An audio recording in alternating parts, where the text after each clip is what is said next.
नमस्कार, मी संजय आवटे. आवाज महाराष्ट्राचा विशेष कार्यक्रमात तुमचं स्वागत. आज पुन्हा नवी गाज, नवा आवाज. सर्वोच्च न्यायालयानं नवा निकाल दिलाय. देशातल्या प्रत्येक चित्रपटगृहामध्ये राष्ट्रगीत झालं पाहिजे. कुठलाही सिनेमा सुरू होताना प्रत्येक थिएटरमध्ये भारताचं राष्ट्रगीत वाजवलं गेलं पाहिजे आणि त्यावेळी प्रत्येक प्रेक्षकानं उठून उभं राहिलं पाहिजे. असा हा नवा आदेश आहे. कारण काय? देशभक्ती आणि राष्ट्रवाद ही मूल्य नागरिकांमध्ये निर्माण व्हावीत म्हणून. व्यक्तिगत स्वातंत्र्याचा या केसमध्ये काही संबंध नाही आहे असं न्यायमूर्तींनी सांगितलं आहे.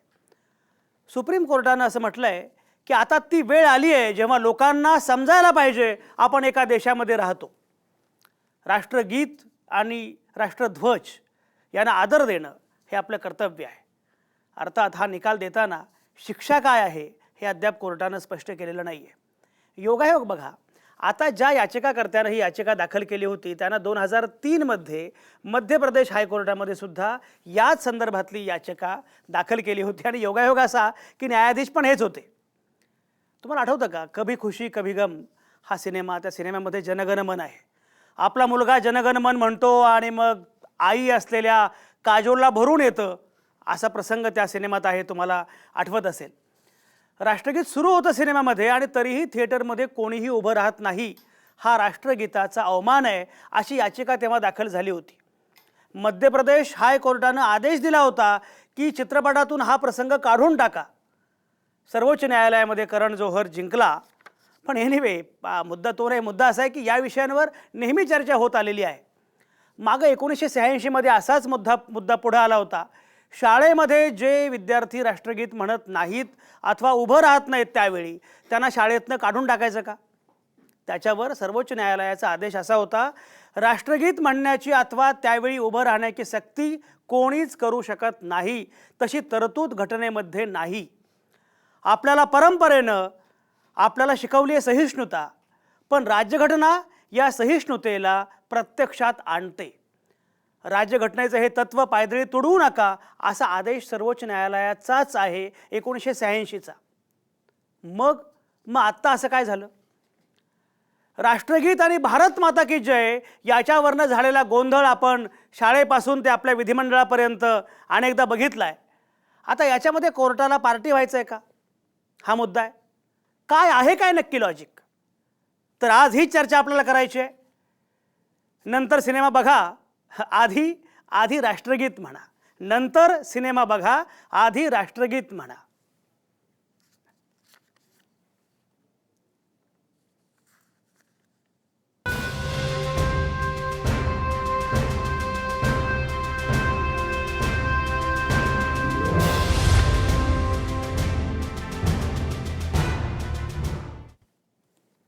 नंतर सिनेमा बघा, आधी राष्ट्रगीत म्हणा. ही चर्चा आपल्याला सुरू करायची आहे. ही चर्चा सुरू करताना माझ्यासोबत नेहमीप्रमाणे आहेत नामवंत पाहुणे. डॉक्टर प्रताप साळुंके पुण्यातून आपल्यासोबत असणार आहेत. ते राज्यघटनेचे अभ्यासक आहेत, प्राध्यापक आहेत. तिथंच त्यांच्या शेजारी डॉक्टर चिन्मय दामले आहेत. डॉक्टर चिन्मय दामले हे तरुण शास्त्रज्ञ, वैज्ञानिक आणि लेखकसुद्धा आहेत. ॲडव्होकेट निलिमा वर्तक ज्या माजी सरकारी वकील आहेत त्याही लवकरच आपल्यासोबत येतील तिथे पुण्यामध्येच. संघविचारांचे अभ्यासक असणारे आशुतोष अलोणे हे आपल्यासोबत असणार आहेत. ते संघविचारांचे कार्यकर्ते आहेत, अभ्यासक आहेत आणि नामवंत असे लेखक आहेत. तेही आपल्यासोबत नागपूरमधून असणार आहेत. निरंजन टकले हे ज्येष्ठ पत्रकार आहेत आणि यापूर्वीसुद्धा आवाज महाराष्ट्राच्या कार्यक्रमामध्ये सहभागी झालेले आहेत. ते परळमधून आपल्यासोबत असणार आहेत. आणि माझ्या शेजारी बेलापूर स्टुडिओमध्ये आहेत माझे सहकारी समीर जावळे. समीर जावळे हे माझे सहकारी पत्रकार असले तरीसुद्धा आज ते चित्रपट रसिक म्हणून या चर्चेमध्ये भाग घेणार आहेत. या सगळ्यांच्या सोबत आपल्याला ही चर्चा सुरू करायची आहे की आधी राष्ट्रगीत म्हणा आणि नंतर सिनेमा बघा. सर्वोच्च न्यायालयानं जे काही सुनावलेलं आहे आणि थेटपणे सांगितलं आहे की हा मुद्दा आहे देशभक्तीचा, हा मुद्दा आहे राष्ट्रवादाचा. त्याच्यामुळे हे सांगण्याची आता लोकांना वेळ आलेली आहे की आपण एक देश आहोत, आपण सगळे एका देशामध्ये राहतो. त्यामुळे प्रत्येक सिनेमा थिएटरमध्ये सिनेमा सुरू होण्याच्या पूर्वी राष्ट्रगीत लागलं पाहिजे आणि ते जेव्हा लागेल तेव्हा प्रत्येक प्रेक्षकानं उठून उभं राहिलं पाहिजे. उठून उभं नाही राहिलं तर काय शिक्षा होईल हे मात्र सर्वोच्च न्यायालयानं स्पष्ट केलेलं नाही आहे. पण मुळामध्ये 1986 मध्ये सर्वोच्च न्यायालय जे म्हणतं त्याच्यापेक्षा अगदी उलटी भूमिका 20 वर्षांनंतर का घेतली जाते आहे, हा पण मुद्दा तेवढाच महत्त्वाचा आहे आणि त्याच्या अनुषंगानं आपल्याला चर्चा करणं 30 वर्षानंतर मला वाटतं ही चर्चा करणं फार महत्त्वाचं आहे. आणि ही चर्चा करताना सुरुवातीला मला जायचं आहे प्रताप साळुंकेकडं. डॉक्टर प्रताप साळुंके, मी मगाशी म्हटल्याप्रमाणे राज्यघटनेचे अभ्यासक आहेत, कायदा शिकवतात. प्रताप साळुंके, मला सांगा, सर्वोच्च न्यायालय अशा प्रकारचा निर्णय देऊ शकतं का? सर्वोच्च न्यायालयानं अशा प्रकारचा निर्णय, निकाल द्यावा का? काय म्हणणं आहे? सर्वप्रथम आजचा हा म्हणजे काल जो आलेला निकाल आहे, राष्ट्रगीत हे प्रत्येक चित्रपटगृहामध्ये आता लावणं आणि त्याला प्रतिसाद म्हणून सर्वांनी उभा राहून त्याच्याविषयी आदर व्यक्त करणं, हा एका अर्थानं सर्वसामान्य नागरिक आणि या सर्वांच्याच दृष्टीनं फारसा आनंददायक नसणारा असा निकाल आहे. खरं तर याकूब मेमन सारख्या महत्त्वाच्या खटल्यांमध्ये असणारे न्यायमूर्ती दीपक मिश्रा यांच्याकडून दिला गेलेला हा निकाल हा त्यांच्या इतर निकालांशी तुलना करताना फारसा सर्वसामान्य नागरिकांच्या दृष्टीनं जे काही नागरी अधिकार आहेत त्यांचा संकोच करणारा आहे, असंच खेदानं नमूद करावं असं वाटतं. दुसरा त्याच्यातला जो मुद्दा आहे की असा निकाल हा मुळात सर्वोच्च न्यायालय देऊ शकतं का, तर त्याचंही उत्तर आपल्याला नकारार्थीच द्यावं लागतं. कारण याच्यामध्ये कुणाच्याही अधिकारांना बाधा आलेली नव्हती, कुठल्याही प्रकारचा गुन्हा घडलेला नव्हता आणि तरीसुद्धा न्यायालयाचा हा अनावश्यक हस्तक्षेप इतर जे काही घटक आहेत स्टेटचे याच्यामध्ये असलेला असा आपल्याला म्हणून सुद्धा या निकालाकडे पाहावं लागतं. खरं तर आपल्या गृह खात्याच्या काही मार्गदर्शक सूचना आहेत, याच्यामध्ये खरं तर खूप स्पष्टपणे याचा उल्लेख केला होता की जर डॉक्युमेंटरी फिल्म असेल किंवा इतर अशा प्रकारच्या काही आर्टिस्टिक गोष्टी असतील त्याच्यामध्ये जर राष्ट्रगीत हे त्याचा अंतर्भाव केलेला असेल तर त्याच्यासाठी उभा राहण्याची आवश्यकता नाही, उलट याच्यामध्ये उभा न राहणं हेच त्यांनी अपेक्षित धरलेलं आहे. कारण त्याच्यामुळं अनावश्यक अशा प्रकारचा गोंधळ हा निर्माण होतो आणि त्याच्यामुळं राष्ट्रगीताची असणारी जी काही एक भूमिका आहे किंवा राष्ट्रगीताचा असणारा जो काही सन्मान आहे त्याला इजा पोहोचते, अशा प्रकारचा हा निर्णय होता. खरं तर आपण अगदी आंतरराष्ट्रीय पातळीवरती सुद्धा जर काही निकाल बघितले तर अगदी एका वाक्यात सांगायचं झालं तर 1963 सालचा शेल्डन वर्सेस फनिन हा अमेरिकेमधला एक महत्त्वाचा खटला आहे आणि त्याच्यामध्ये आज आपल्या इथं जो काही आपण विषय चर्चा करतोय तो 1963 साली चर्चेला आला होता. तिथंही काही मुलांनी की जे बिजॉय इमॅन्युअल या बायबलला मानणारा जो काही सेक्ट आहे याच्यातल्या मुलांनी राष्ट्रध्वजाला मानवंदना देणं आणि त्याच्यासाठी उभा राहणं या दोनही गोष्टींना त्यांच्या धार्मिक कारणांमुळे नकार दिलेला होता आणि त्यामुळं त्यांना शाळेतून काढून टाकण्यात आलं होतं. जे आपल्या इथं बिजॉय इमॅन्युअलची केस आहे अगदी त्याच्यात जवळपास जाणारी अशी 1963 सालची ही अमेरिकेतली केस आहे आणि त्याच्यामध्ये अतिशय स्पष्टपणे आपल्याला अमेरिकन न्यायालयानं दिलेला निर्णय असा सांगतो की अशा प्रकारे उभा राहणं याच्या प्रकारची कुठल्याही प्रकारची सक्ती हे आपल्याला नागरिकांवरती करता येणार नाही आणि त्याच्यावरून नागरिक हे खरोखरच देशभक्त आहेत किंवा नाहीत हेही आपल्याला ठरवता येणार नाही.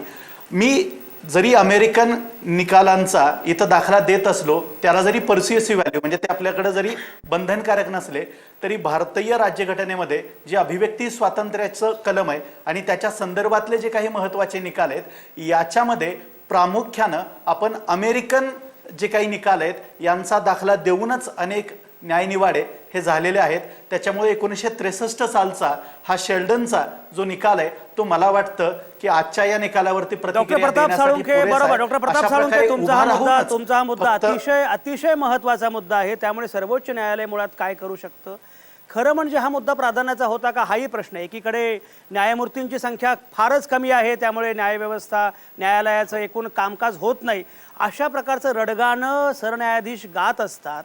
दुसरीकडे एवढ्या केसेस पेंडिंग आहेत त्याच्याबद्दल काही निकाल लागला नाही. अशा वेळी अशा गोष्टींना मात्र सर्वोच्च न्यायालय प्राधान्याचं का मानतं आणि प्राधान्याचं मानताना ज्या प्रकारचं निकालपत्र असतं मग या सगळ्या याच्यामध्ये ज्या प्रकारची भाषा निकालपत्रामध्ये वापरली गेलेली आहे ती भाषासुद्धा खरं म्हणजे सर्वोच्च न्यायालयाची भाषा आहे का असा प्रश्न पडावा, अशी ती भाषा आहे. प्रताप साळुंके जे म्हणतात की ज्यांनी घटनेचा अभ्यास केलेला आहे, डॉक्टरेट केलेली आहे, प्राध्यापक आहेत, त्यांचं म्हणणं असं आहे की सर्वोच्च न्यायालय या प्रकारचे निकाल निर्णय देऊ शकत नाही. त्यामुळे हा मुद्दा फारच महत्त्वाचा आहे.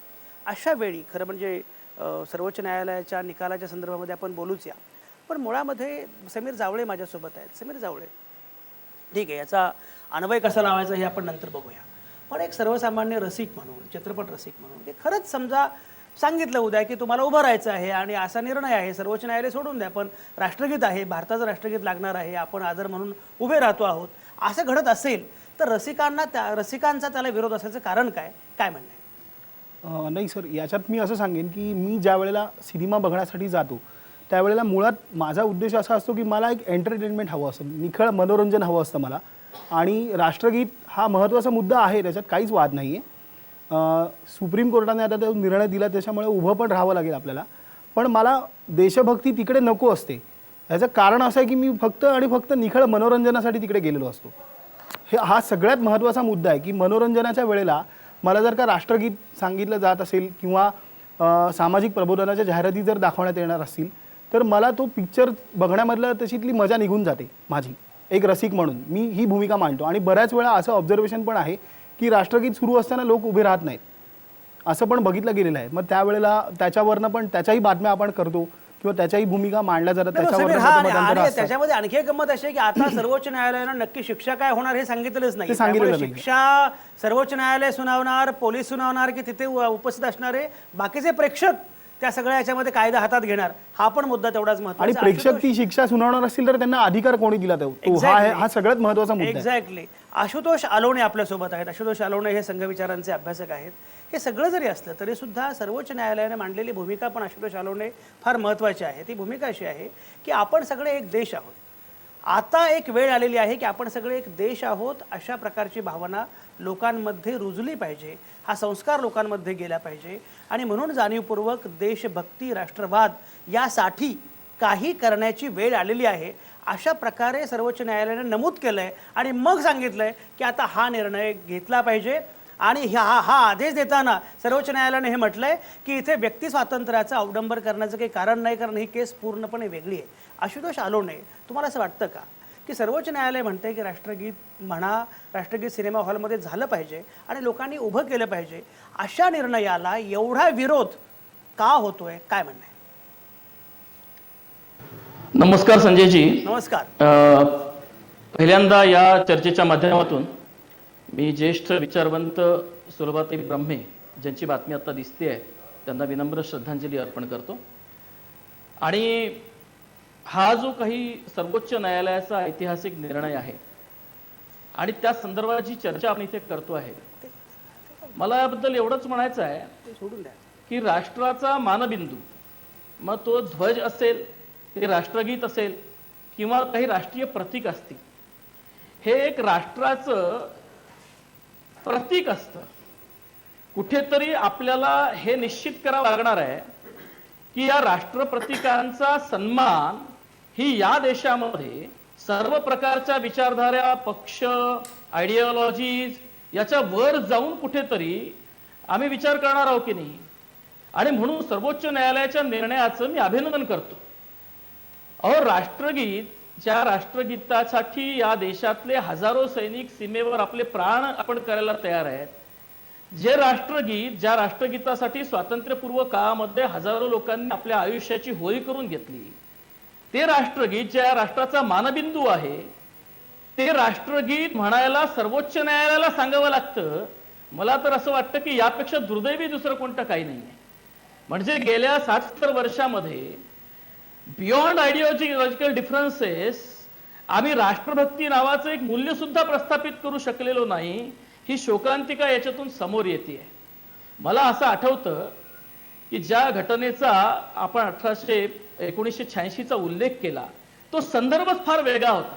तो संदर्भ शालेय विद्यार्थ्यांचा संदर्भ होता. मला आपल्याला पुन्हा एक प्रश्न करायचा आहे या निमित्ताने की 86 साली अशी भूमिका घेणाऱ्या न्यायालयाला आज जवळजवळ 20 वर्षानंतर ही अशी भूमिका का घ्यावी लागते याचा विचार आपण करणार आहोत की नाही.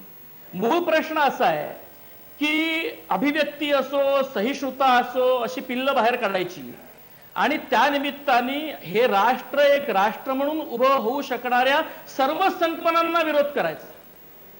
म्हणजे मूळ प्रश्न, मूळ संघर्ष हा या दोन विचारधारांचा आहे. हे राष्ट्र आम्ही एक राष्ट्र मानतो की नाही, ही जी भूमिका आहे ही जर मान्य केली तर मग राष्ट्रीय प्रतीकांचा सन्मान ही शिकवण्याची गोष्ट किंवा सर्वोच्च न्यायालयाने हस्तक्षेप करण्याची गोष्ट राहणारच नाही. आशुतोष आलोने तुम्ही अत्यंत महत्वाचं बोलतात, अत्यंत महत्वाचं बोलतात. बरोबर आशुतोष आलोने तुम्ही अत्यंत महत्वाचं बोलतात. बरोबर तुमचा मुद्दा आशुतोष, तुमचा मुद्दा पोहोचला. तुम्ही अत्यंत महत्वाचं बोलता. डॉक्टर चिन्मय दामले, खरोखर सर्वोच्च न्यायालयानं मुळामध्ये हस्तक्षेप करावा, सांगावं, सक्ती करावी अशी वेळच का यावी? आणि समजा राष्ट्रवाद, देशभक्ती अशी मूल्य इथल्या सर्वसामान्य माणसांमध्ये रुजावीत म्हणून अशा प्रकारचा निर्णय पुढे आला असेल तर त्याला एवढा विरोध करण्याचं कारण काय? चिन्मय दामले, काय म्हणणं आहे? या बाबतीत मला माझ्यासमोर खरं दोन प्रश्न आहेत.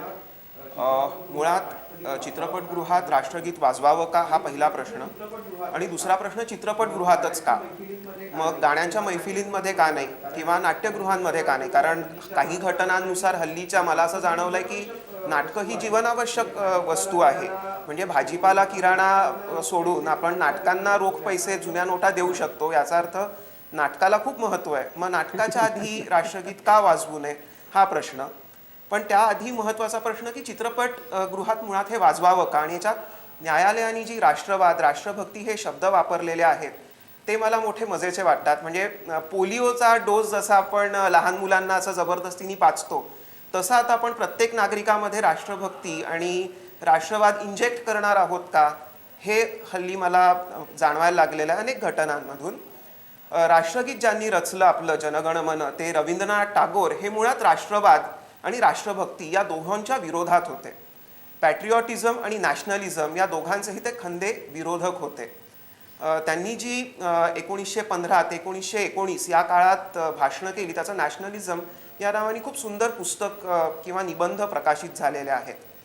त्यातली त्यांनी जी मतं मांडलेली आहेत त्यांना विरोध पण झाला. जपान, अमेरिका किंवा युरोपमध्ये त्यांची भाषणंही रद्द केली गेली, पण ते आपल्या विचारांवर ठाम राहिले. नॅशनलिझम किंवा राष्ट्रवाद ही कॉन्सेप्ट जी आहे, संकल्पना जी आहे, ती मुळात ही भारतीय नाही असं टागोरांचं म्हणणं होतं, आणि तोच माझीही समजूत आहे. युरोपातनं आपण ती आयात केली.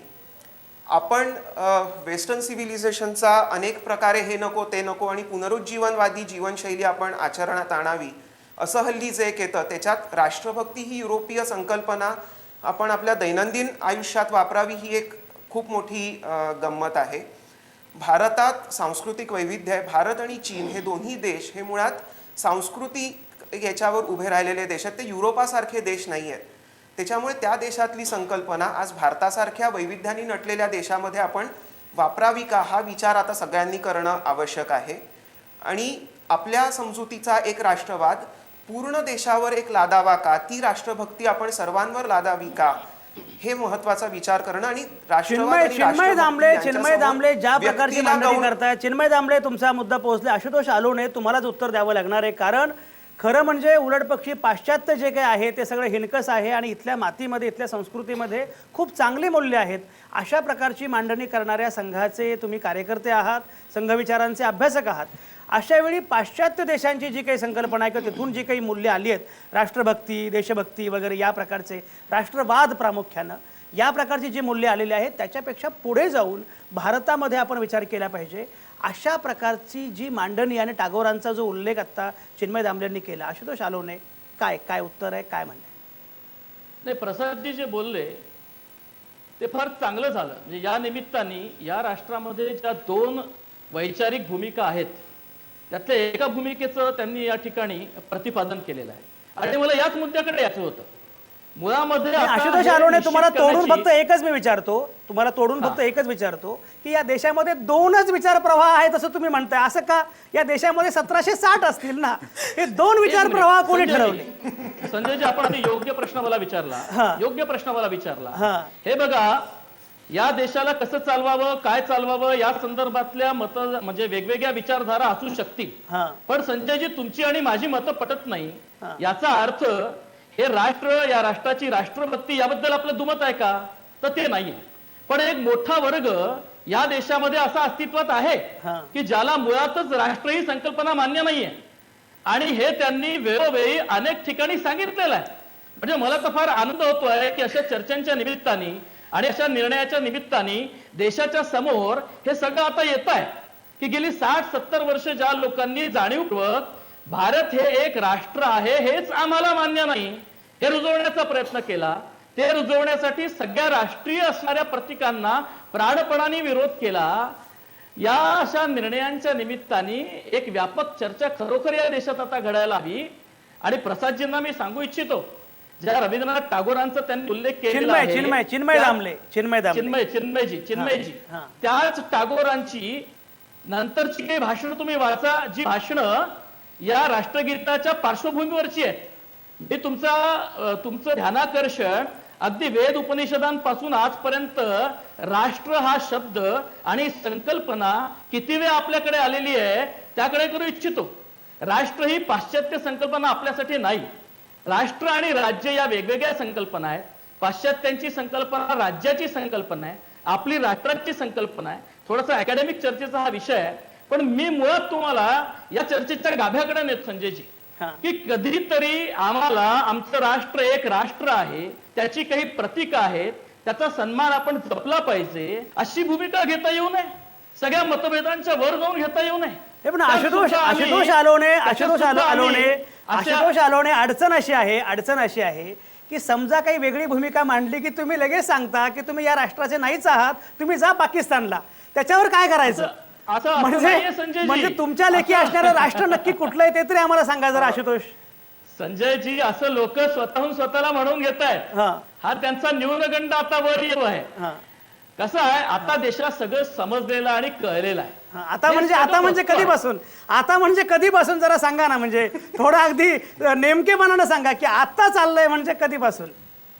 नाही, आता म्हणजे गेल्या मी 20-25 एक मिनिट वर्षात अडवतो या फक्त, देशाची sorry. हा ज्या पद्धतीने वाटचाल सुरू आहे, या देशातल्या सामान्य माणसाला आता सगळं कळत आहे.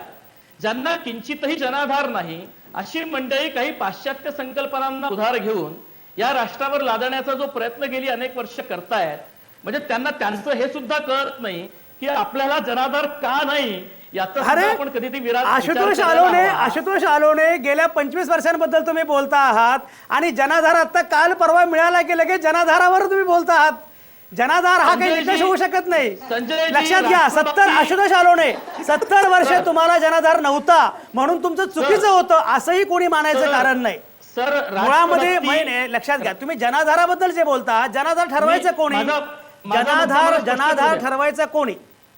जनाधार माझा म्हणजे मुद्दा मला काय? स्पष्ट करू द्या. बोला. माझा मुद्दा मला स्पष्ट करू द्या. हा बोला. राष्ट्रभक्ती, राष्ट्रगाद या सर्व संकल्पना राजकीय मतभेदांच्या वर आहे हेच तर मी सांगण्याचा प्रयत्न करतोय आणि हीच आमची भूमिका आहे. राजकीय संघर्ष चालत राहतील, विचारधाराचे संघर्ष चालत राहतील, सरकार येतील जातील, पण कधीतरी राष्ट्राची भक्ती अशी मूल्य या सगळ्या मतभेदांच्या वर जाऊन आम्ही रुजवणार आहे की नाही. मी फक्त तुम्हाला एक उदाहरण देतो. दुसऱ्या महायुद्धातल्या काही रंजक घटनांचं एक पुस्तक प्रसिद्ध झालंय. दुसऱ्या महायुद्धाच्या काळामध्ये अमेरिकेमध्ये जपानी हेरांचा खूप सुळसुळाट झाला होता आणि त्या पुस्तकात अशी कथा आहे की या हेरांना आटोक्यात कसं आणावं याचा जेव्हा विचार करण्यात आला, कारण आयडेंटिफाय होत नव्हते, त्यावेळेला असा एक आदेश काढण्यात आला की एका विशिष्ट वेळेला सार्वजनिक ठिकाणी जपानचं राष्ट्रगीत वाजवा. म्हणजे काय होईल की ते राष्ट्रगीत वाजवल्यानंतर जपानी माणसाची राष्ट्रभक्ती अशी की हेर म्हणून आलेला किंवा चोर म्हणून आलेला सुद्धा माणूस क्षणभर का होईना पण स्तब्ध उभा झाला. आणि इतिहास आशुतोष आलोने या चित्रथरारक कथा मला मान्यच आहेत. चिन्मय दामले काय म्हणायचंय? एकतर बहुतेक मी काय म्हणत होतो त्यांनी ऐकलं नसावं, कारण त्यांनी माझं नाव पण चुकवलं. पण मुद्दा माझा राष्ट्राला विरोध माझा नव्हता. अरे विंडोज घ्या सगळे. टागोरांनी राष्ट्रवाद या संकल्पनेला मुळात विरोध केला होता. नाही, प्रसादजी, आणि टागोर इथे काय महत्त्वाचा म्हणतात माझा ते जो तुम्हाला वाचून मुद्दा दाखवू आहे, शकतो. तुमचं काय मत आहे ते सांगा. तर टागोरांना मुद्दा उद्धृत असा आहे करू नका. माझा याच्यामध्ये, टागोरांना इथे उद्धृत करणं अत्यंत तुम्हाला- आवश्यक आहे, कारण तुम्हाला- राष्ट्रगीत तुम्हाला- त्यांनी ठीक आहे ना, चिन्मय दामले तुम्हाला जे टागोरांचं काय अवतरण उद्धृत करायचंय ते तुम्ही करा. आशुतोष आलोने तुम्हाला जे उद्धृत करायचंय तेही तुम्ही करा. चिन्मय दामले तुमचा मुद्दा अगोदर मांडा. आशुतोष आलोने तुम्ही त्यानंतर बोला. हा, माझा मुद्दा असा आहे की ही प्रतीकं आणि व्यक्ती ही त्या प्रतीकांचं महत्त्व कोणीच नामंजूर केलेलं नाहीये. राष्ट्रगीत ऐकून प्रत्येकालाच उचंबळून येतं.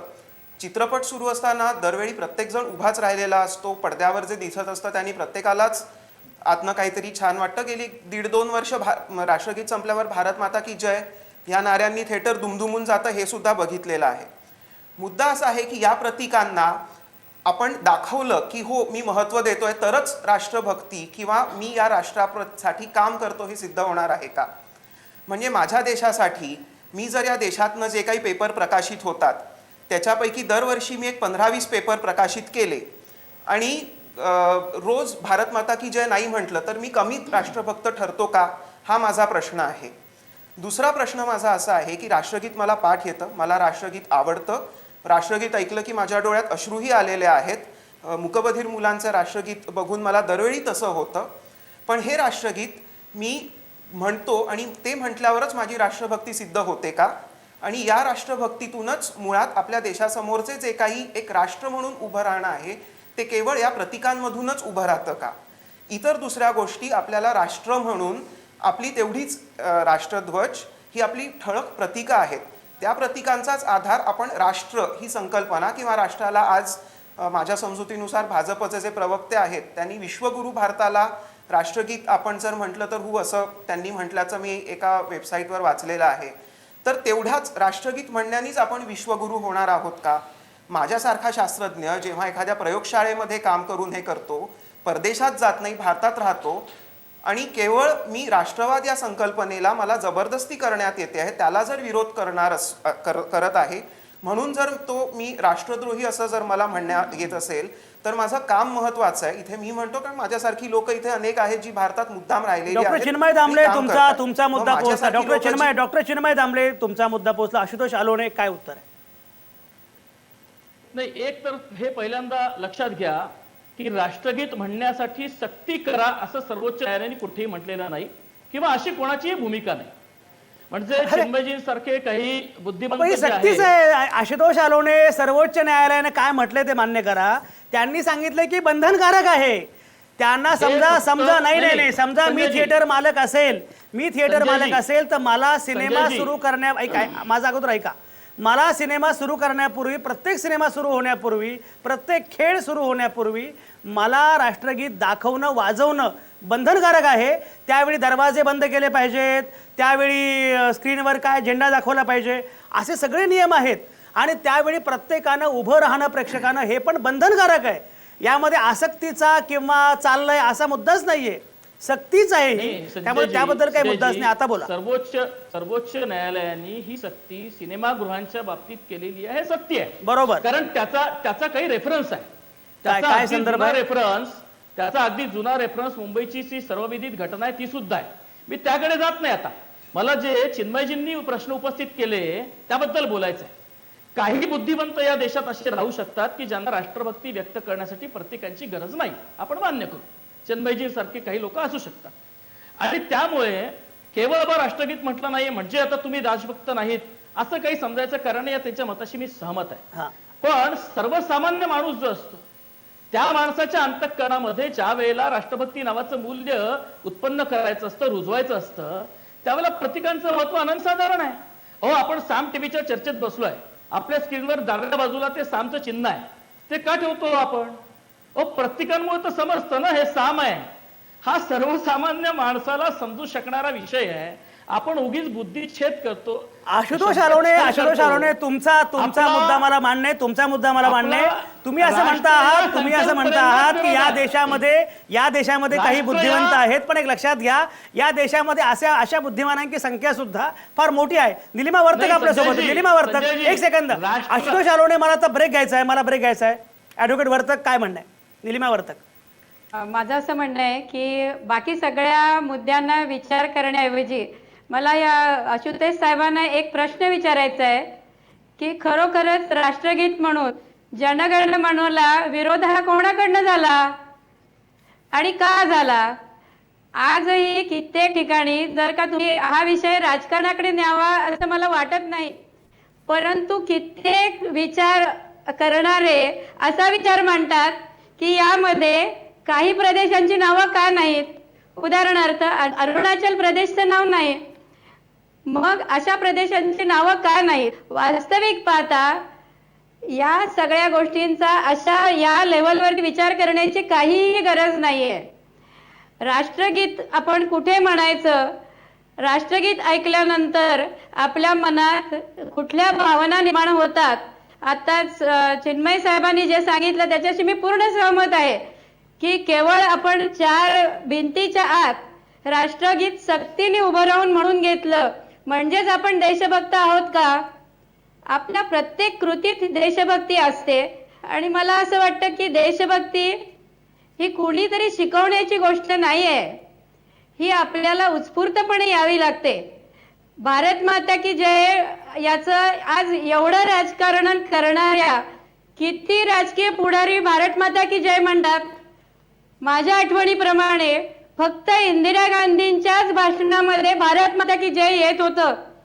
त्याच्याशिवाय कुठल्याही राजकीय पुढाऱ्यांनी किंवा राजकीय व्यक्तिमत्वानी आपल्या भाषणात भारत माता की जय म्हटल्याचं मला आठवत नाही. त्यामुळे या विषयाचं बरोबर. पॉलिटिकलायझेशन होऊ नये. ॲडव्होकेट निलिमा वर्तक तुमचा मुद्दा पोहोचला. समीर जावळेने काहीतरी बोलायचं, लवकर बोला, मला ब्रेक घ्यायचा. मला आलोणे सरांना प्रश्न विचारायचा आहे की सामान्य माणसाचा तुम्ही मुद्दा मांडता की त्याच्यामध्ये राष्ट्रभाव जर का रुजवायचा असेल तर तुम्ही राष्ट्रगीत म्हणजे बंधनकारक मानता. पण असं असताना सामान्य माणूस जर मनोरंजनासाठी तिथे गेलाय, मग उद्या तुम्ही हॉटेल्समध्ये मॉलमध्ये खरेदीला गेल्यावर तिकडेही सक्ती करणार का त्याची? असा माझा प्रश्न आहे त्यांना. आशुतोष आलोने उत्तर द्या, लवकर उत्तर द्या, मला ब्रेक घ्यायचा आहे. नाही, आपण मुळामध्ये सिनेमागृहांमध्येच हा विषय का न्यायालयाला आणावा लागला याचा विचार करणार हो की नाही? माझ्या प्रश्नाचं तुम्ही उत्तर द्या ना. नाही, पण मी तर तिकडे मनोरंजनासाठी गेलोय ना. ते कशामुळे आशुतोष आलोने सिनेमागृहामध्ये का केला सांगा सांगा सांगा, संदर्भ सांगा. सांगा एक माणूस सिनेमागृहामध्ये शिरतो, 52 सेकंदाच्या राष्ट्रगीताच्या वेळेला तो मुद्दाम आडमुठेपणाने आपल्या खुर्चीवर बसून राहतो आणि हे दर्शवतो की हे जे काही चालू आहे याला सन्मान द्यायला मी तयार नाही, मी उपमर्दच त्याचा करणार आहे. अशा घटना जेव्हा घडतात, नाही, आशुतोष आलोने माझं उलट मत आहे. आशुतोष आलोने आमचं उलट मत आहे. मुद्दा असा आहे की मुळामध्ये ते थिएटरमध्ये दाखवायचंच का? म्हणजे थिएटरमध्ये दाखवायचंच का? ऐका दाखवल्यानंतर उठून उभं राहणं हा पुढचा मुद्दा आहे. मुळामध्ये थिएटरमध्ये दाखवण्याची सक्ती का, हा प्रश्न आहे. प्रश्न असा आहे हा झाला आपला अत्यंत तात्विक मुद्दा, त्याची एक वेगळी चर्चा होऊ शकते. माझा प्रश्न स्पेसिफिक आहे की 52 सेकंदाचं राष्ट्रगीत समोर सुरू असताना सुद्धा आडमुठ्ठेपणामुळे बसून राहणाऱ्या माणसाचं समर्थन आपण करणार का? त्याचं उत्तर द्या. आशुतोष आलोने तुमचा मुद्दा पोहोचला. मला तर ब्रेक घ्यायचा आहे. तुम्ही कुठेच जाऊ नका. ब्रेक नंतर ही सगळी चर्चा. आशुतोष आलोने तुमचा जो मुद्दा आहे तो मुद्दाही मी विचारणार आहे. त्या मुद्द्यावर आपण चर्चा करत राहू. ब्रेक नंतर ही सगळी चर्चा आपण करत राहू. तुम्ही कुठेच जाऊ नका.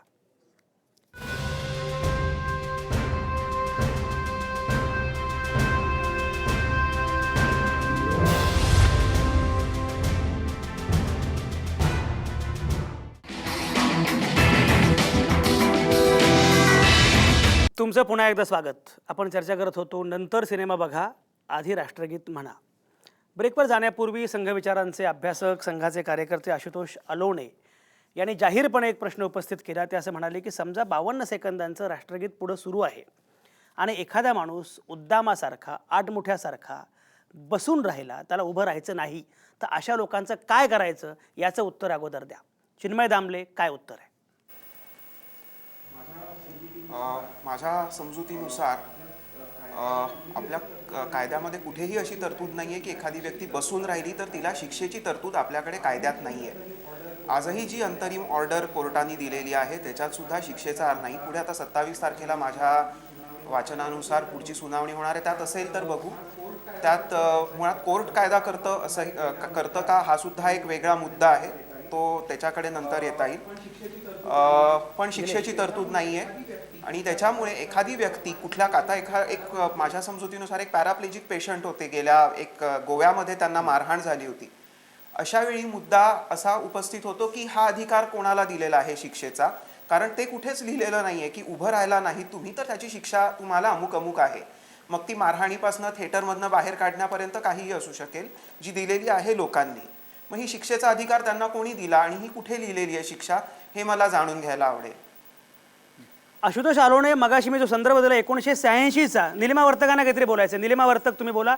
निलिमा वर्तक बोलल्यानंतर मी मगाशी 1986च्या त्या निकालाची प्लेट पुन्हा दाखवणार आहे की तो निकाल नक्की काय होता, सर्वोच्च न्यायालयानं काय म्हटलेलं आहे ते मी पुन्हा दाखवणार आहे. पण त्यापूर्वी ॲडव्होकेट वर्तक काय म्हणणं आहे बोला. माझं असं म्हणणं आहे की आता यांनी जो उल्लेख केला गोव्याच्या घटनेसंबंधी, त्या गोव्याच्या घटनेमधल्या वस्तुस्थिती अशी आहे की एक विकलांग व्यक्ती होती.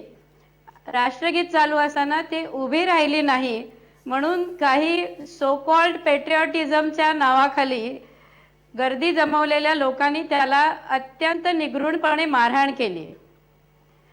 आता ह्या सगळ्या गोष्टींचा आपण विचार केला तर असं लक्षात येईल की तुम्ही कुठेतरी एक पेट्रिऑटिझमचा कुठला तरी एक टिळा कोणाला तरी चिटवायचा आणि त्या नावाखाली तुम्ही दुसऱ्यांना शिक्षा देत सुटायचं, हा काही कायद्याने चाललेल्या राज्यामध्ये योग्य मार्ग नव्हे. 1986च्या निकालाचा जो तुम्ही उल्लेख केलेला आहे तो निकाल त्या वेळच्या फॅक्ट्सचा पण विचार केला तर तो पूर्णपणे वेगळा आहे.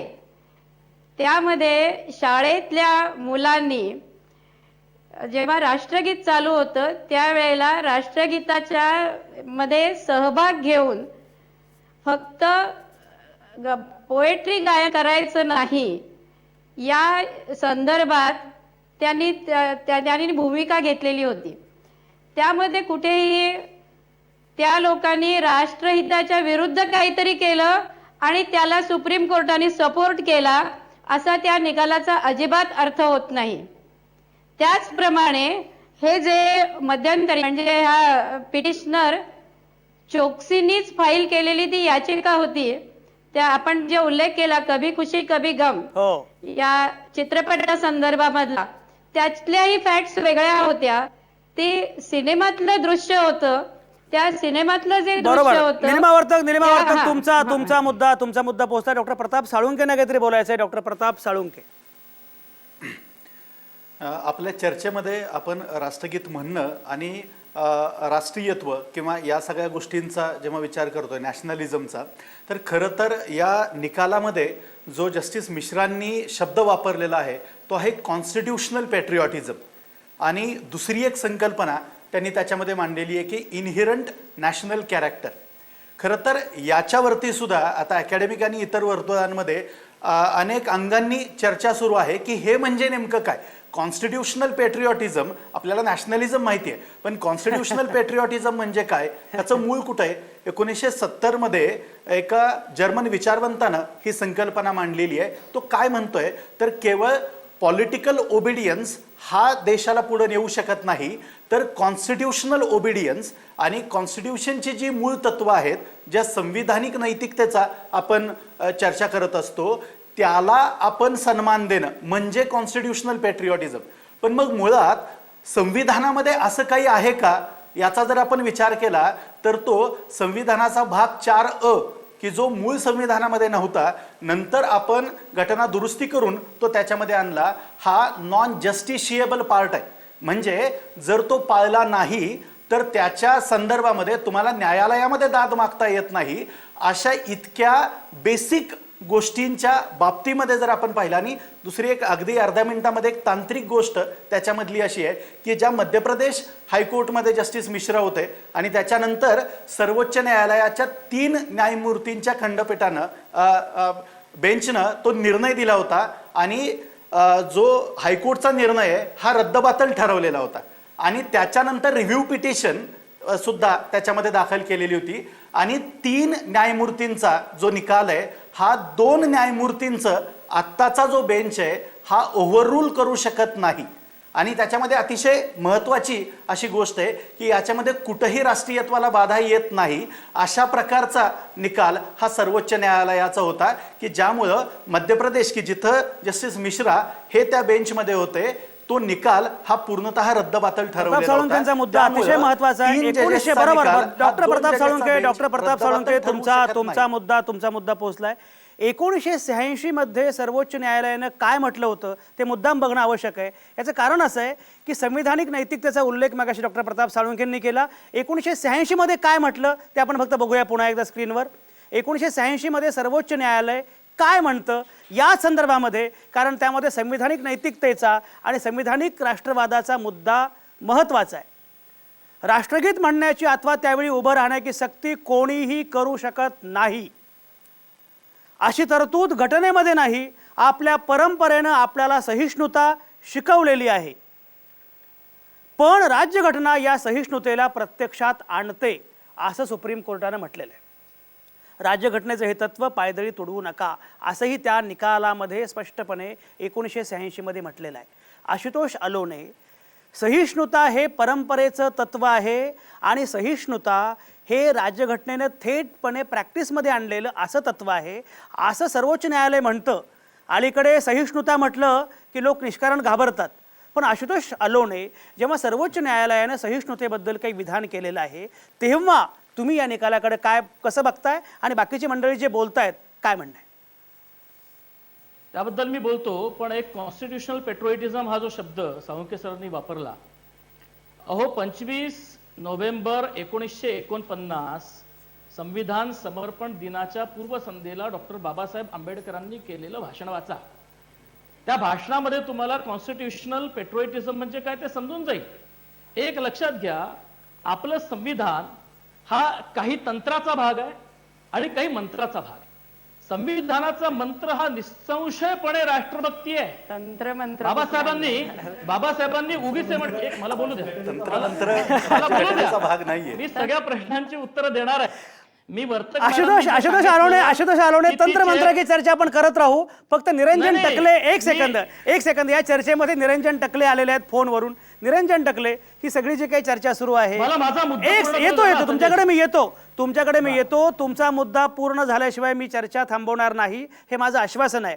निरंजन टकले, मला एक सांगा की जी सगळी चर्चा मागापासून सुरू आहे, आशुतोष अलोनेंचा असा मुद्दा आहे की तुम्हाला मुळात तुमचा प्रतीकांना विरोध का, तुमचा राष्ट्रभक्तीला विरोध का, तुमचा राष्ट्रगीताला विरोध का, तुमचा राष्ट्रध्वजाला विरोध का, जो राष्ट्रध्वज बघून अनेकांना स्फुरण चढतं त्याला विरोध का? निरंजन टकले, या सक्तीला विरोध का असं ते विचारतायत, काय म्हणणं आहे? नाही, राष्ट्रध्वजाला विरोध नाही, राष्ट्रगीताला विरोध नाही, राष्ट्रगीताचा आणि राष्ट्रध्वजाचा सन्मान करायचा यालाही विरोध नाही. सक्तीला विरोध आहे, कारण अशा प्रकारची कुठलीही सक्ती घटनेमध्ये सांगितलेली नाही आणि सक्ती केल्यानंतर आसक्ती उरत नाही. या अशा पद्धतीच्या निर्णयांमुळे ज्या राष्ट्रगीताबद्दल आदर व्यक्त केला जावा अशी अपेक्षा आहे ते होणार नाही, ते साध्य होणार नाही. हे अतिशय चुकीच्या पद्धतीने हे इंटरव्हेन्शन चाललेलं आहे. त्याच्यामुळे अशा कुठल्या प्रकाराने होऊ शकत नाही. दुसरी गोष्ट, राष्ट्रभक्ती, तिरंग्याबद्दलचा आदर, राष्ट्रध्वजाबद्दलचा आदर हे निदान संघाने तरी बोलू नये. म्हणजे संघाचा जो काही आतापर्यंतचा इतिहास आहे, अगदी रेशीम बागेमध्ये 2 मुलांनी जाऊन ध्वज फडकवण्याचा ज्या वेळेला राष्ट्रध्वज प्रयत्न केला तेव्हा त्यांच्यावर संघाने केस केली. 2004 सालची गोष्ट आहे, फार जुना पण इतिहास नाहीये. त्याच्यावरती त्यांनी केस केली की 15 ऑगस्टला राष्ट्रध्वज फडकवण्याचा यांनी आतमध्ये प्रयत्न केला म्हणून. त्यामुळे हे सगळं बेगडी प्रेम हे चाललेलं आहे आणि याच्या मागचं एकमेव कारण हे आहे की मूळ विषयांवरना बगल द्यायची, दुसरीकडे लक्ष वेधायचं, पायाला त्या जखमेकडे लक्ष जाऊ नये लोकांचं म्हणून त्यांच्या डोक्याला जखम करायची, हा असला प्रकार याच्यातून होतो आहे आणि केला जातोय.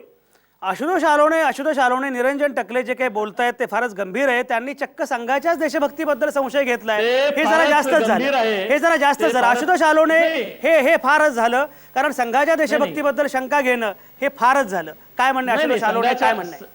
संघाच्या देशभक्तीबद्दल त्यांना जरूर शंका घेऊ द्या, तो त्यांचा अधिकार आहे. देशाला दिसतंय जे काही आहे ते सर्व. मूळ प्रश्न त्यांनी सर्वोच्च न्यायालयावर जो हेतुआरोप पत्ता केला त्याचा आहे. म्हणजे जणू अन्य गोष्टींवरचं लक्ष विचलित करण्यासाठी सर्वोच्च न्यायालयाने हे मुद्दाम प्रकरण उकरून काढलं. हा अत्यंत गंभीर आरोप आहे टकल्यांचा, याची दखल घेतली पाहिजे. दुसरं, त्याच्याशी संबंधित मी सांगतो, चिन्मयजींनी मगाशी जे म्हटलं की सक्ती, म्हणजे सक्ती हा मुद्दा निरंजनजींचा पण आणि चिन्मयजींचा पण आहे. की मला एक सांगा चिन्मयजी, की कायद्यामध्ये कुठे तुम्ही 2 वेळेला रोज जेवत पाहिजे असं आहे का? मग तुम्ही का जेवता रोज? प्रत्येक गोष्ट काय कायदा सांगणार आहे का या देशामध्ये? मी मंत्राचा जो उल्लेख केला संजयजी तो त्यासाठी की राष्ट्र, राष्ट्रीयता, राष्ट्रभक्ती हे काही मंत्र असतात. प्रत्येक गोष्ट काही तंत्रातून येणार नाही आहे. काही मूल्य समाजामध्ये अध्यारूढ असतात आणि सर्व प्रकारच्या मतभेदांवर मात करून आपल्याला ती मूल्य जपायची असतात. अशफाकुल्ला असेल, रामप्रसाद बिस्मिल असतील, ही वेगळ्या विचारधारांची मंडळी होती, पण या दोघांनीही समर्पण केलंय ते या राष्ट्रासाठी. अरविंद असतील, गांधी असतील, डॉक्टर आंबेडकर असतील, सावरकर असतील, ही काही एका विचाराची मंडळी नाही आहे. मी मानवेंद्रनाथ रायांचा सुद्धा उल्लेख करीन. पण या सर्वांनी समर्पण केलं एक राष्ट्र नावाची संकल्पना डोळ्यासमोर ठेवून. आज आम्ही आशुतोष अलोने ऐका तुम्ही राष्ट्र तुम्ही भारत माता की जय ऐका. आशुतोष अलोने भारत माता की जय छापाचं भाषण करू नका. ते सगळ्यांनाच माहिती आहे. हे सगळे लोक थोर आहेत. भारत किती थोर आहे, उदात्त आहे, सगळ्यांनाच माहिती आहे. निरंजन टकले, हे सगळं असताना सुद्धा मुळामध्ये तुम्हा लोकांचा या सक्तीला विरोध का आहे? सगळं काही कायद्यानं करायचं का? तुम्हाला स्वतःहून वाटलं पाहिजे अशा प्रकारचे आशुतोष अलोने एकीकडे मांडणी करतायत आणि त्याच वेळी ते हेही सांगतात की सक्तीला विरोध का. निरंजन टकले, काय म्हणणं आहे? माझं एक्झॅक्टली हेच म्हणणं आहे की जर का लोकांनी स्वयंप्रेरणेने हे करायचं आहे तर सक्ती का करावी लागते. आणि ज्या न्यायाधीशांनी आज हा निकाल दिलेला आहे, याच न्यायाधीशांनी एक्झॅक्टली 13 वर्षापूर्वी याच अर्जदाराच्या अर्जावरती त्याचा उल्लेख निरंजन त्याचा उल्लेख केला आम्ही, त्याचा उल्लेख केला मगाशी. हा, पुढे बोला. तर त्याच्यामुळे अशा प्रकारची सक्ती अशी होऊ शकत नाही. आपण हे संविधान ही लोकशाही देतं, लोकांना अधिकार देतं. त्याच्यामध्ये असा कोणीतरी वरतून आदेश करणं आणि ते सक्तीचं करणं असं होऊ शकत नाही. असं व्हायला नको. नाही, पण निरंजन तुम्ही मगाशी संघाच्या देशभक्तीबद्दल जो संशय घेतला तो मात्र अतिशय म्हणजे अशा प्रकारे एका संघटनेच्या देशभक्तीबद्दल शंका घेणं हे काही बरोबर नाही. आशुतोष अलोनेंनी त्याचं उत्तर का दिलं नाही मला माहिती नाहीये, पण हे तुम्ही का घेता? संघाच्या देशभक्तीबद्दल संशय का घेता? निरंजन टकले, काय म्हणणं आहे? संघाच्या देशभक्तीबद्दल संशय घेतो याचं एकमेव कारण हेच आहे की संपूर्ण स्वातंत्र्य चळवळीमध्ये ज्या वेळेला बलिदान करण्याची वेळ येत होती, ज्या वेळेला खरं भारत माता की जय म्हणायची वेळ होती, ज्या वेळेला खरं वंदे मातरम आणि जनगण मन त्यावेळेला हे सगळे बॅकफूटवरती राहिले. त्यावेळेला यांनी इंग्रजांचे खबरी म्हणून काम केलं, लोकांना, स्वातंत्र्य सैनिकांना पकडून दिलं आणि आता देशभक्तीचा उमाळा अचानक आल्यासारखं यांच्यातर्फे सांगितलं जात आहे. त्यामुळे म्हणून त्याबद्दल ही संपूर्ण शंका आहे. आणि जे काही संघटनेची म्हणून सुद्धा जी रचना आहे त्यामध्ये घटना कुठे दिसते? म्हणजे जिथं तुम्ही सांगता की ती संघटना सांगते की सांस्कृतिक संघटन आहे, सांस्कृतिक कुठला कार्यक्रम करतंय? मिलिटरीचं संचलन करतं, शस्त्र प्रशिक्षण करतं आणि याला म्हणायचं सांस्कृतिक? ही तर संस्कृती नाहीच आहे ना. मग त्याच्यामुळे अशा अनेक गोष्टी आहेत की ज्याच्यामुळे यांच्या देशभक्तीबद्दल शंका घेतली जाऊ शकते. आणि त्यामुळे यांनी असं कोणाला तरी सांगावं, शिकवावं आणि रामप्रसाद बिस्मिल आणि यांची आठवण संघाने करून द्यावी, इतकं दुर्दैव तर अजून भारतात आलेलं नाहीये. निरंजन टकले, संस्कृती या शब्दाची संघाची आपली एक व्याख्या असू शकते, राष्ट्र याची आपली एक व्याख्या असू शकते, हिंदू या शब्दाची पण व्याख्या संघाने वेगवेगळ्या पद्धतीने केलेली आहे. आशुतोष अलोने, काय म्हणणं आहे? नाही, मूळ प्रश्न काय की मी मगापासून एक थेट प्रश्न विचारतोय हा, की राष्ट्र नावाची संकल्पना आपल्याला मान्य आहे का? त्याची उत्तरं न देता आपण बादरायण संघाच्या देशभक्तीशी त्याला का जोडताय मला कळत नाही, पण मुद्दा निघाला तर त्याचे उत्तर देतो. इथे तुमच्या समोर बसलेला एक स्वयंसेवक हा बापूराव भोपे नावाच्या एका स्वातंत्र्य सैनिकाचा नातू आहे, ज्यांनी प्रसिद्ध चिमूरच्या लढ्यामध्ये सप्त चिरंजीवांची जी कथा आहे, 7 लोकांना फाशीची शिक्षा झाली होती, त्यातल्या एका गृहस्थाचा मी नातू आहे आणि ते बापूराव भोपे संघाचे स्वयंसेवक आहेत. अनेक उदाहरणं मग तुम्हाला देता येईल. डॉक्टर हेडगेवारांनी जंगल सत्याग्रह केला, तो कोणत्या देशाच्या स्वातंत्र्यासाठी केला हो? अनेक युद्धांमध्ये या देशाचे स्वयंसेवक सैन्यासोबत लढलेले आहेत, सोबत ते कोणत्या दुसऱ्या देशासाठी लढले आहेत? निरंजन टकले काय सांगतायत, कोणते आरोप ते करतायत? निरंजन टकले उत्तर दिलं पाहिजे. निरंजन टकले उत्तर द्या. 1948 साली संघाची घटना निर्माण झाली. ती घटना संघाला वाचायला उपलब्ध असताना आपण निखालच दिशाभूल करताय. निरंजन टकले उत्तर द्या. माझा वेळ संपलाय. आशुतोष अलोने तुमचा मुद्दा पोहोचला. म्हणजे आशुतोष अलोने तुमचा मुद्दा पोहोचला. काय झालेलं आहे संजयजी आशुतोष अलोने तुमचा मुद्दा पोहोचला. तुमच्या प्रश्नाचं टकले उत्तर देतील. निरंजन टकले उत्तर द्या. शिल्लक राहत नाही तेव्हा संघावर यायचं. तेच जे सगळे चोथा झालेले आशुतोष अलोने मुद्दा पोहोचलाय. निरंजन टकले उत्तर द्या. आता या देशातली सामान्य माणसं या सफाईत अडकणार नाही आहे. तो मुखपत्र असलेल्या ऑर्गनायझर मध्ये हा तिरंगा कसा अशुभ आहे, या तिरंग्याला आमचा कसा विरोध आहे, आणि केवळ नशिबाच्या आणि दैवाच्या रेट्यामुळे काही लोकांच्या हातामध्ये ही सत्ता आलेली आहे, आणि हे आम्हाला कधीही मान्य असणार नाही, आम्ही हे कधीही मानणार नाही. ऐका पूर्ण मुद्दा ऐका मग बोला. 47 ला लिहिलेला आहे. 14 ऑगस्ट 47च्या ऑर्गनायझर मध्ये संघाने काय लिहिलं हे एकदा वाचा म्हणावं. हो, मी वाचतोय ना, तुम्हाला सांगतोय. अनेक कम्युनिस्ट मुखपत्रांमध्ये या देशाची वाटेल तशी निंदालालस्ती झालेली आहे. ऐका संघा आपण ऐका मुळामध्ये मुळामध्ये संघाची मांडणी जी आहे. आशुतोष अलोने तुम्ही हे सांगा. मला बोलू द्या ना. बोला मी देतोय ना. बोला लवकर बोला. माझा वेळ संपत आलाय. संघाचं राष्ट्रप्रेम जे आहे तो वेळोवेळी सिद्ध झालेलं आहे. ते अनेक सेवा प्रकल्पांमधून सिद्ध झालेलं आहे. ते या राष्ट्रासाठी सजग प्रहरी म्हणून उभं राहताना सिद्ध झालेलं आहे. माझा प्रश्न असा आहे की जी माणसं या देशाला राष्ट्रच मानत नाही त्यांनी चीन युद्धाच्या वेळचा इतिहास सांगावा जरा जनतेला. कोण राष्ट्रभक्त आहे ते कळेल. का आपण या वस्तुस्थितीपासून लोकांची दिशाभूल करतो? आशुतोष अलोने तुमचा मुद्दा पोहोचला. चिन्मय दामले 30 सेकंदांमध्ये उत्तर द्या. 30 सेकंदांमध्ये बोला. आपल्याला समारोप करायचा आहे. चिन्मय दामले. मुळात राष्ट्र या संकल्पनेला विरोध नाहीये. राष्ट्र म्हणजे एक जमिनीचा तुकडा, आणि त्या असं नाहीये. राष्ट्रामध्ये हाडामासाची जिवंत माणसं असतात. त्या माणसांप्रती जर माणुसकी दाखवली तरच लोकांमध्ये या देशाबद्दल प्रेम उद्भवू शकतं. हे याकडे निखालच दुर्लक्ष झालेलं आहे. कोणावरही सक्ती करून मूळ राष्ट्राचा गाभा हा व्यक्ती आणि त्यांच्याप्रती दाखवलेली माणुसकी, सद्भाव, त्यांना मिळालेलं स्वातंत्र्य आणि त्यांना फुलण्यासाठी मिळणारं पोषक वातावरण, ह्या जर गोष्टी मिळाल्या तरच या राष्ट्राचा विकास होणार आहे. आपण विश्वगुरु, आपल्याला सर्व ज्ञान आहे असं करून जगाला आपणच ज्ञान देणार अशा काहीतरी अहमन्यतेतून आपण या देशातल्या खूप मोठ्या वर्गाकडे दुर्लक्ष करणं, केवळ आपणच राष्ट्रभक्त आहोत असा ठेका घेऊन दुसऱ्यांवर स्टॅम्पिंग करत जाणं की तुम्ही ह्याच गोष्टी केल्या तर तुम्ही राष्ट्रभक्त, त्या गोष्टी केल्या तर तुम्ही राष्ट्रभक्त नाही. ही सगळी चर्चा फार महत्वाची आहे. माझा वेळ संपलेला आहे. पण खरं म्हणजे आणखी एक डिबेट याच मुद्द्यावर होऊ शकतं. एवढा हा वाद महत्त्वाचा आहे. एवढी ही चर्चाही महत्त्वाची आहे. शेवटी असं आहे की राष्ट्रभक्ती, राष्ट्रवाद, देशभक्ती या मुद्द्यांवर थेटपणे चर्चा झाली पाहिजे. हे म्हणजे राष्ट्र, ही म्हणजे देशभक्ती, याच्याशिवाय पलीकडे काही बोलायचंच नाही असं करून चालणार नाही. सगळ्या मुद्द्यांवर लोकशाही व्यवस्थेमध्ये चर्चा होणं फार महत्त्वाचं आहे. कारण संवाद हा लोकशाहीचा आत्मा आहे. त्यामुळे ही चर्चा झाली पाहिजे. राष्ट्रध्वज, राष्ट्रगीत ही सगळी प्रतीकं आहेत, हे सगळं बरोबर आहे. पण मुळामध्ये सक्ती कशाची करावी आणि ज्या भारत माता की जय किंवा काय या घोषणांचा तुम्हाला फार आग्रह करावासा वाटतो, सक्ती करावीशी वाटते, मुळात त्या भारत मातेचा खरा आशय आणि खरा अर्थ, भारत नावाची कल्पना काय आहे, what is idea of India काय आहे ते आपल्याला समजणार आहे का? एकीकडे भारत माता की जय म्हणायचं, भारत थोर आहे असं म्हणायचं, राष्ट्रगीताबद्दल आदर दाखवायचा आणि त्याचवेळी इतर अनेक धर्मांच्या अनुषंगानं मात्र असहिष्णू अशी विधानं करायची.